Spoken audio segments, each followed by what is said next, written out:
Novel ਰੂਪਧਾਰਾ ਦੇ ਦੂਜੇ ਭਾਗ ਦਾ ਤੀਜਾ ਹਿੱਸਾ। ਦਿਨ ਕੁਝ ਇਸ ਤਰ੍ਹਾਂ ਹੀ ਜੱਕੋ ਤੱਕੀਆਂ ਵਿੱਚ ਬੀਤਦੇ ਰਹੇ। ਜਗਰੂਪ ਨੂੰ ਉਸ ਨੌਜਵਾਨ ਦੀ ਹਮਦਰਦ ਤੱਕਣੀ ਭੁੱਲੀ ਨਹੀਂ ਸੀ। ਕੰਮ ਧੰਦੇ ਵੱਲੋਂ ਵਿਹਲੀ ਹੋ ਕੇ ਜਦੋਂ ਵੀ ਉਹ ਸੋਚਦੀ, ਹੋਰ ਸੋਚਾਂ ਨਾਲ ਉਸ ਨੌਜਵਾਨ ਦੀ ਤੱਕਣੀ ਵੀ ਉਸਦੇ ਦਿਲ ਦਿਮਾਗ ਵਿੱਚ ਰੂਪਮਾਨ ਹੋ ਉੱਠਦੀ। ਇੱਕ ਦਿਨ ਉਸਦਾ ਜੀਅ ਕੀਤਾ ਉਹ ਪਿਛਵਾੜੇ ਜਾ ਕੇ ਉਸ ਨੂੰ ਲੰਘਦੇ ਨੂੰ ਦੇਖੇ, ਪਰ ਇਸ ਖਾਹਿਸ਼ ਨੂੰ ਢਾਹ ਸੁੱਟਿਆ। ਉਹ ਸਾਰੀ ਦਿਹਾੜੀ ਸੋਚਦੀ ਰਹੀ, ਉਹ ਨੌਜਵਾਨ ਵੀ ਰਾਹ ਵੇਖੇ ਜਾਂ ਨਾ ਵੇਖੇ, ਇਸ ਵਿੱਚ ਕੀ ਹਰਜ ਸੀ। ਮੇਰਾ ਰਾਹ ਜਾਂਦਾ ਕੀ ਲੱਗਦਾ ਹੈ। ਇੱਕ ਦਿਨ ਇੱਕ ਸ਼ਾਮ ਉਹ ਜਾਣ ਨਾ ਜਾਣ ਦੇ ਮਾਨਸਿਕ ਘੋਲ ਵਿੱਚ ਉਲਝੀ 2 ਵਾਰ ਘਰ ਦੇ ਪਿਛਵਾੜੇ ਗਈ। ਸੜਕ ਉੱਤੋਂ ਹੀ ਹੋਰ ਅਨੇਕਾਂ ਬੰਦੇ ਲੰਘ ਗਏ, ਪਰ ਉਹ ਨੌਜਵਾਨ ਨਾ ਆਇਆ। ਨੌਜਵਾਨ ਬਾਰੇ ਉਸ ਐਵੇਂ ਹੀ ਬੜਾ ਕੁਝ ਕਲਪ ਛੱਡਿਆ। ਉਹ ਪਿਛਵਾੜੇ ਆ ਕੇ ਬੜੀ ਛਿੱਥੀ ਪਈ। ਮੈਂ ਉਸਨੂੰ ਕਿਉਂ ਉਡੀਕਾਂ, ਵਾਹ ਮੈਂ ਤਾਂ ਆਪਣਾ ਮਨ ਪਰਚਾਣ ਆਈ ਸੀ। 2 ਦਿਨ ਪਿੱਛੋਂ ਫਿਰ ਅਜਿਹੀ ਹਾਲਤ ਪੈਦਾ ਹੋ ਗਈ ਤੇ ਐਤਕੀ ਉਹ ਨੌਜਵਾਨ ਠੀਕ ਸਮੇਂ ਸਿਰ ਆ ਵੀ ਗਿਆ। ਅੱਜ ਉਹ ਰੋ ਨਹੀਂ ਰਹੀ ਸੀ। ਨੌਜਵਾਨ ਨੂੰ ਦੇਖਦਿਆਂ ਉਸਦੀ ਸਫੈਦ ਜਿਲਦ ਇੱਕ ਪਲ ਲਈ ਲਿਸ਼ਕ ਪਈ। ਫਿਰ ਉਸ ਆਪਣੇ ਆਪ ਪਾਸਾ ਪਰਤ ਲਿਆ। ਗੁਲਾਬ ਦੀਆਂ ਉੱਚੀਆਂ ਉੱਠ ਰਹੀਆਂ ਲਗਰਾਂ ਉੱਤੋਂ ਦੀ ਨੌਜਵਾਨ ਨੇ ਉਸ ਨੂੰ ਤੱਕਿਆ। ਬਾਵਜੂਦ ਪਾਸਾ ਫੇਰ ਲੈਣ ਦੇ ਜਗਰੂਪ ਨੂੰ ਪੂਰੀ ਆਸ ਸੀ ਉਹ ਮੈਨੂੰ ਇੱਕ ਵਾਰ ਹੋਰ ਜ਼ਰੂਰ ਦੇਖੇਗਾ। ਇੱਕ ਵਾਰ ਹੀ ਉਸਦੀਆਂ ਨਜ਼ਰਾਂ ਸਾਂਝੀਆਂ ਹੋ ਗਈਆਂ। ਅੱਜ ਇਹਨਾਂ 'ਚ ਹਮਦਰਦੀ ਨਹੀਂ, ਬਿਲਕੁਲ ਠਰੀਆਂ ਨੇ। ਜਗਰੂਪ ਨੇ ਆਪ ਅਨੁਭਵ ਕੀਤਾ। ਸ਼ਾਇਦ ਉਸਦੀਆਂ ਨਜ਼ਰਾਂ ਕਹਿ ਰਹੀਆਂ ਸਨ, ਤੈਨੂੰ ਮੇਰੀ ਹਮਦਰਦੀ ਦੀ ਲੋੜ ਨਹੀਂ। ਕਿ ਸੱਚਮੁੱਚ ਮੈਨੂੰ ਹਮਦਰਦੀ ਦੀ ਲੋੜ ਨਹੀਂ, ਪਰ ਉਹ ਹਮਦਰਦੀ ਵੀ ਦੇ ਵੀ ਕੀ ਸਕਦਾ ਹੈ। ਖਬਰੇ ਕੌਣ ਹੈ, ਮੈਂ ਵੀ ਕਮਲੀ ਕੀ ਝੱਲ ਖਿਲਾ ਰਹੀ ਹਾਂ। ਜੇ ਬੇਜੀ ਨੂੰ ਪਤਾ ਲੱਗ ਜਾਵੇ, ਮੈਂ ਕਿਸੇ ਥਾਂ ਜੋਗੀ ਵੀ ਨਾ ਰਹਾ। ਮਨਾ ਲਾ ਕੰਨਾਂ ਨੂੰ ਹੱਥ, ਮੁੜ ਪਿਛਵਾੜੇ ਨਹੀਂ ਆਏਗਾ। ਉਸ ਚੋਰ ਦੀ ਚਾਲ ਪਿਛਵਾੜਾ ਤਿਆਗ ਦਿੱਤਾ। ਜਿੰਨਾ ਕੁਝ ਜ਼ਿੰਦਗੀ ਦੇ ਪਿੜ ਵਿੱਚ ਸਾਹਮਣੇ ਵਾਪਰਦਾ ਹੈ, ਉਸ ਤੋਂ ਕਿਤੇ ਬਹੁਤਾ ਮਨ ਦੇ ਪਿਛਵਾੜੇ ਢਹਿੰਦਾ ਉਸਰਦਾ ਰਹਿੰਦਾ ਹੈ। ਜਜ਼ਬੇ ਜਿਨ੍ਹਾਂ ਨੂੰ ਪ੍ਰਕਿਰਤੀ ਦੀ ਧੜਕਣ ਪੈਦਾ ਕਰਦੀ ਹੈ, ਜਵਾਨ ਹੋ ਕੇ ਆਪਣਾ ਮਾਦੀ ਰੂਪ ਧਾਰ ਲੈਂਦੇ ਹਨ ਤੇ ਵਕਤ ਤੁਰਨ ਲਈ ਰਾਹ ਵੀ ਬਣਾ ਲੈਂਦੇ ਹਨ। ਬਹੁਤੀ ਵਾਰ ਮਨੁੱਖ ਨੂੰ ਆਪਣੀ ਧੜਕਣ ਦਾ ਸਹੀ ਗਿਆਨ ਨਹੀਂ ਹੁੰਦਾ, ਪਰ ਕੁਦਰਤ ਵੱਲੋਂ ਪੈਦਾ ਹੋਈ ਦਿਲਚਸਪੀ ਲਗਨ ਪ੍ਰੇਰਣਾ ਬਣ ਕੇ ਜ਼ਿੰਦਗੀ ਦੀ ਮਠੇਰੀ ਚਾਲ ਵਿੱਚ ਤੇਜ਼ੀ ਭਰ ਦਿੰਦੀ ਹੈ।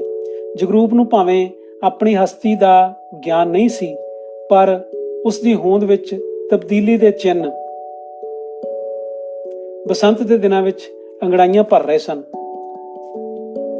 ਮਾਲਣ ਸਮਝਦੀ ਸੀ ਕੁੜੀ ਨੂੰ ਸਤਵੰਤ ਦੇ ਜਾਣ ਪਿੱਛੋਂ ਮਸੀਂ ਸਾਹ ਸੁਖਾਲਾ ਆਇਆ ਹੈ। ਉਹ ਹਮੇਸ਼ਾ ਸੋਚਦੀ ਰਹਿੰਦੀ, ਜਗਰੂਪ ਕਿਸੇ ਤਰ੍ਹਾਂ ਸੁਖੀ ਵਸ ਜਾਵੇ, ਮੈਂ ਲੋਕ ਲੱਜਾਂ ਵੱਲੋਂ ਸੁਰਖਰੂ ਹੋ ਜਾਵਾਂ।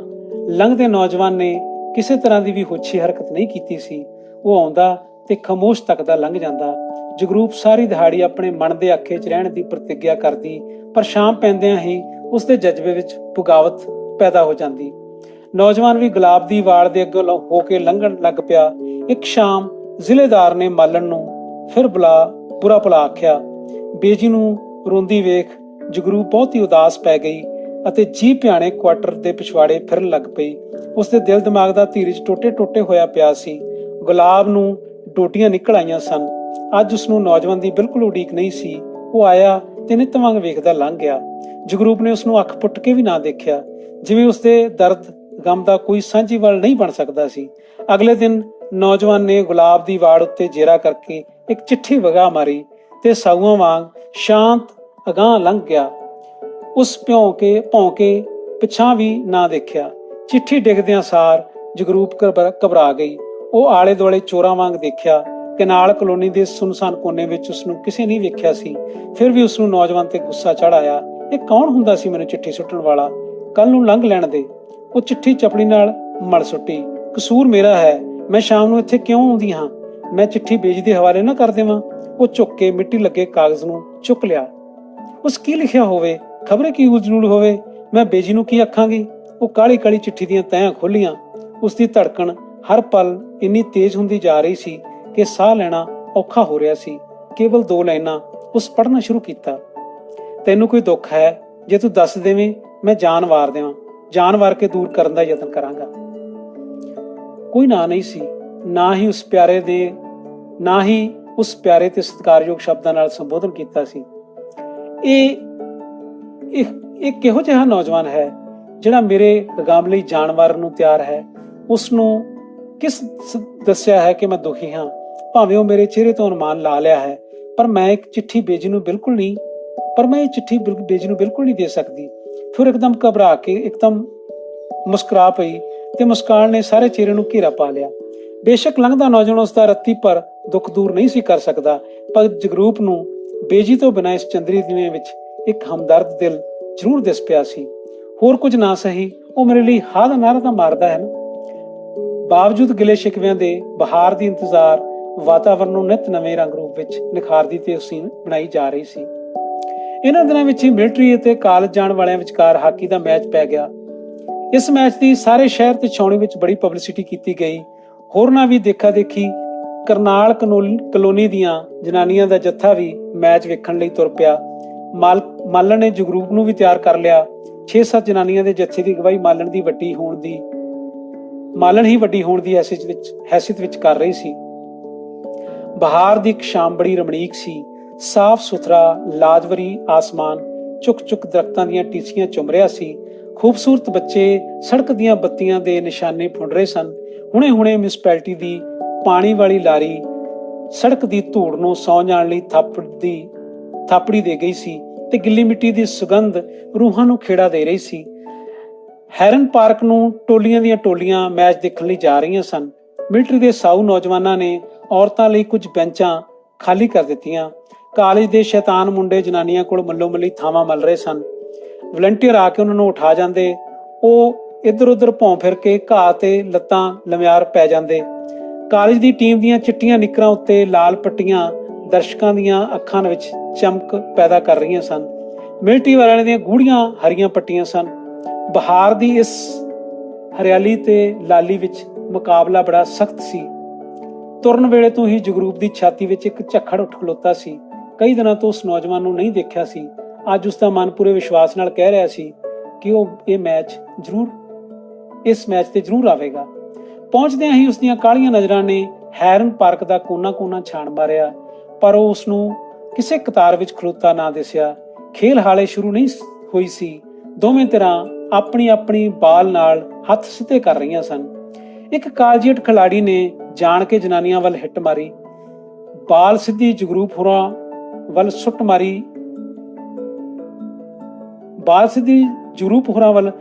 ਮਾਰੀ ਆ ਰਹੀ ਸੀ। ਜਨਾਨੀਆਂ ਥੋੜਾ ਘਬਰਾ ਗਈਆਂ, ਪਰ ਝੱਟ ਹੀ ਉਹਨਾਂ ਦੇ ਪਿਛਵਾੜਿਓਂ ਨਿਕਲ ਕੇ ਕਿਸੇ ਬਾਲ ਰੋਕ ਲਈ। ਜਦ ਮੋੜਵੀਂ ਹਿੱਟ ਲਾ ਕੇ ਉਹ ਸਿੱਧਾ ਹੋਇਆ, ਜਗਰੂਪ ਉਸ ਨੌਜਵਾਨ ਨੂੰ ਦੇਖ ਕੇ ਪ੍ਰਸੰਨ ਹੋਣਾ ਨਾ ਰਹਿ ਸਕੀ। ਉਸਦੀ ਠਰਮੇ ਚਾਈ ਧੜਕਣ ਫਿਰ ਤੇਜ਼ ਵਗ ਨਿਕਲੀ। ਘਰੋਗੀ ਚਿੰਤਾ ਤੋਂ ਦੂਰ ਮਾਲਣ ਵੀ ਅੱਜ ਖੁਸ਼ ਸੀ, ਕਿਉਂਕਿ ਉਸਨੂੰ ਜਗਰੂਪ ਦਾ ਚਿਹਰਾ ਆਮ ਦਿਨਾਂ ਨਾਲੋਂ ਪ੍ਰਸੰਨ ਤੇ ਖਿੜਿਆ ਦਿਸ ਰਿਹਾ ਸੀ। ਮਾਲਣ ਦੀ ਅੰਦਰਲੀ ਸੋਚ ਦੀ ਧਾਰਾ ਕਦੇ ਜਗਰੂਪ ਦੀ ਪੂਰਤੀ ਵੱਲੋਂ ਟੁੱਟਿਆ ਨਹੀਂ ਸੀ। ਉਹ ਹਰ ਸੰਭਵ ਯਤਨ ਨਾਲ ਜਗਰੂਪ ਨੂੰ ਸੁਖ ਵਸਦੀ ਕਰ ਦੇਣਾ ਚਾਹੁੰਦੀ ਸੀ। ਜਗਰੂਪ ਦੀਆਂ ਨਜ਼ਰਾਂ ਰੋਕਣ ਦੇ ਬਾਵਜੂਦ ਉਸ ਨੌਜਵਾਨ ਦੇ ਨਾਲ ਫਿਰ ਰਹੀਆਂ ਸਨ।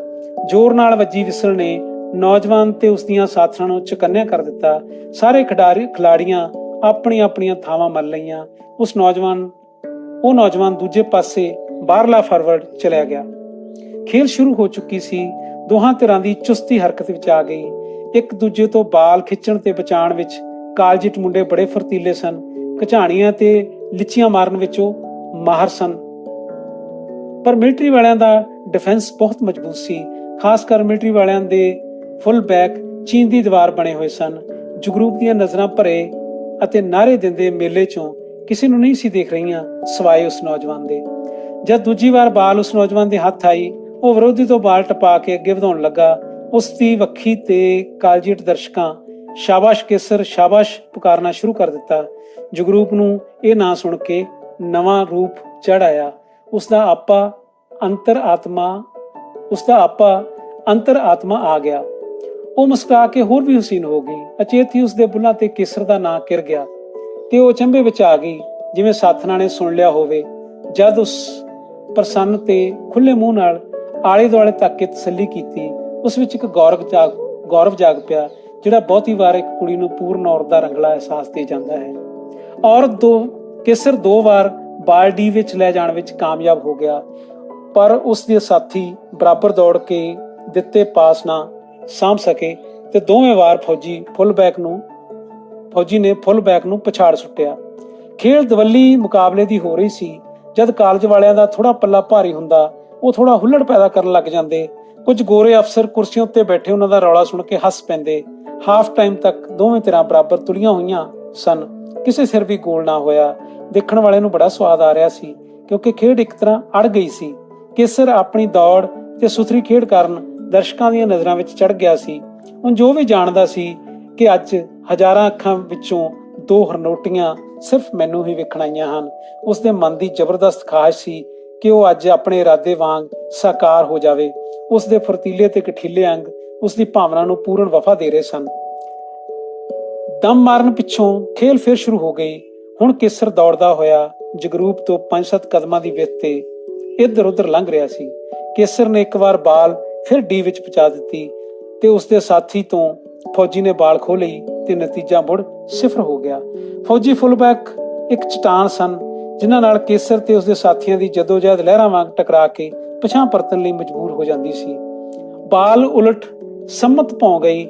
ਦੁੜਕੀ ਆਉਂਦੇ ਕੇਸਰ ਨੇ ਐਤਕੀ ਜਗਰੂਪ ਨਾਲ ਅੱਖਾਂ ਮਿਲਾਉਣ ਦੀ ਜੁਰਤ ਕਰ ਲਈ। ਜਗਰੂਪ ਨਜ਼ਰਾਂ ਮਿਲਾਉਂਦਿਆਂ ਅਚੇਤ ਹੀ ਮੁਸਕਰਾ ਪਈ ਤੇ ਇਸ ਮੁਸਕਰਾਉਣ ਦੇ ਨਾਲ ਕੇਸਰ ਦਾ ਰੋਮ ਰੋਮ ਦੀਵੇ ਦੀ ਲਾਟ ਵਾਂਗ ਭਖ ਉੱਠਿਆ।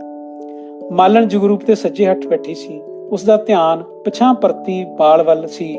ਉਹ ਮੁਸਕਰਾਉਂਦੀ ਰੂਪ ਨੂੰ ਦੇਖ ਲਿਆ। ਮੁਸਕਾਨ ਵੇਲੇ ਜਗਰੂਪ ਬਿਲਕੁਲ ਬੇਖਬਰ ਸੀ, ਪਰ ਝੱਟ ਹੀ ਪਿੱਛੋਂ ਉਸਨੂੰ ਬੇਜਦੀਆਂ ਘੂਰਦੀਆਂ ਅੱਖਾਂ ਨੇ ਪਾਣੀ ਕਰ ਦਿੱਤਾ। ਉਹ ਅੰਤਰੀਵ ਲਰਜਾ ਕੇ ਨੀਵੀਂ ਪਾ ਲਈ। ਬੇਜੀ ਨੂੰ ਪਤਾ ਲੱਗ ਗਿਆ, ਹੁਣ ਕੀ ਕਰਾਂ? ਉਹ ਅੰਦਰੋਂ ਅੰਦਰੀ ਸੋਚਦੀ ਕੀਮਾ ਹੋਈ ਜਾ ਰਹੀ ਸੀ। ਮਾਲਣ ਜਗਰੂਪ ਉੱਤੇ ਨਿੱਗਰ ਵਿਸ਼ਵਾਸ ਰੱਖਦੀ ਹੈ। ਉਸਦਾ ਵਿਸ਼ਵਾਸ ਸਿਉਂਕ ਦੇ ਕਿਲੇ ਵਾਂਗ ਬਹਿ ਗਿਆ। ਜਗਰੂਪ ਦੀ ਮੁਸਕਾਨ ਉਸਦੇ ਅੰਦਰ ਸੇਲਾ ਬਣ ਕੇ ਚੁੱਭ ਗਈ। ਉਸ ਜਗਰੂਪ ਬਾਰੇ ਘੱਟ ਭਾਵਾਂ ਨਾਲ ਸੋਚਣਾ ਸ਼ੁਰੂ ਕਰ ਦਿੱਤਾ। ਜਗਰੂਪ ਕਿਸੇ ਮੁੰਡੇ ਨੂੰ ਵੇਖ ਕੇ ਮੁਸਕਰਾ ਵੀ ਸਕਦੀ ਹੈ। ਇਹ ਕਦੋਂ ਤੇ ਕਿਵੇਂ? ਉਸਨੂੰ ਉਮਰ ਭਰ ਦੀ ਨੇਕ ਕਮਾਈ ਪਾਪ ਦੀ ਪੰਡ ਜਾਪਣ ਲੱਗ ਪਈ। ਮੈਂ ਇਸ ਦੀ ਖਾਤਰ ਕਿੰਨੇ ਦੁੱਖ ਜਰੇ, ਘਰਦਿਆਂ ਤੋਂ ਭੈੜੀ ਪਈ। ਇਸ ਦੇ ਆਹ ਚੰਦ ਵਿੱਚ ਲਾਉਣਾ ਸੀ, ਤਦ ਜੰਮਦੀ ਹੀ ਮਰ ਜਾਂਦੀ। ਮਾਲਣ ਨੇ ਜਗਰੂਪ ਨੂੰ ਪਾਲ ਕੇ ਪਹਿਲੀ ਵਾਰ ਪਛਤਾਵਾ ਤੇ ਦੁੱਖ ਮਹਿਸੂਸ ਕੀਤਾ। ਖਬਰ ਇਹ ਐਵੇਂ ਹੀ ਮੁਸਕਰਾਈ ਹੋਵੇ। ਮੈਂ ਤਾੜ ਰੱਖ ਕੇ ਤਾਂ ਵੇਖਾਂ। ਉਸ ਜਸੂਸਾਂ ਵਾਂਗ ਆਪਣਾ ਦੇਖਣਾ ਉਪਰਾ ਬਣਾ ਲਿਆ। ਪਰ ਜਗਰੂਪ ਸੀ ਕਿ ਹੁਣ ਕੇਸਰ ਵੱਲ ਅੱਖ ਪੱਟ ਕੇ ਨਹੀਂ ਵੇਖਦੀ ਸੀ। ਜੇ ਕਿਤੇ ਕੁਦਰਤੀ ਉਹ ਸਾਹਮਣੇ ਆ ਜਾਂਦਾ, ਜਗਰੂਪ ਆਪਣੀ ਦੇਖਣੀ ਨੂੰ ਸਧਾਰਨ ਤੋਂ ਅੱਗੇ ਨਾ ਵਧਣ ਦਿੰਦੀ। ਉਸਨੂੰ ਇਉਂ ਭਾਸ ਰਿਹਾ ਸੀ ਕਿ ਮੈਨੂੰ ਇੱਕ ਬੇਜੀ ਹੀ ਨਹੀਂ, ਸਗੋਂ ਸਾਰਾ ਮੇਲਾ ਅੱਖਾਂ ਪੜ ਦੇਖ ਰਿਹਾ ਹੈ। ਉਸਦਾ ਜ਼ਖਮੀ ਹੋਇਆ ਆਪਾ ਕਾਂਬੇ ਤੋਂ ਇੱਕ ਸਟੇਜ ਅੱਗੇ ਤਰਫ ਜਾਂਦਾ ਸੀ। ਇਸ ਵਾਰ ਕੇਸਰ ਨੇ ਬਾਲ ਪਾਸ ਦੇਣ ਦੀ ਥਾਂ ਖੁਦ ਹੀ ਡੀ ਵਿੱਚ ਬਾਲ ਲੈ ਜਾਣ ਦਾ ਮਨ ਬਣਾ ਲਿਆ। ਫੌਜੀ ਨਾਲ ਉਸਦੀ ਟੱਕਰ ਆ ਗਈ। ਖੇਲ ਉਸ ਸਮੇਂ ਆਪਣੇ ਇੰਤਹਾ ਜੋਬਨ ਸੀ। ਕਾਲੇ ਦੇ ਮੁੰਡੇ ਉੱਚਿਆਂ ਉੱਠ ਖਲੋਤੇ ਸਨ। ਪਾਈਪ ਪੀਂਦੇ ਗੋਰਿਆਂ ਨੇ ਵੀ ਧੌਣਾ ਉੱਚੀਆਂ ਕਰ ਲਈਆਂ ਸਨ। ਕੇਸਰ ਨੇ ਇੱਕ ਪਲ ਬਾਲ ਪਿਛਾਂਹ ਹਟਾ ਲਈ। ਫੌਜੀ ਨੇ ਸਮਝਿਆ ਪਹਿਲਾਂ ਵਾਂਗ ਪਾਸ ਦੇਵੇਗਾ।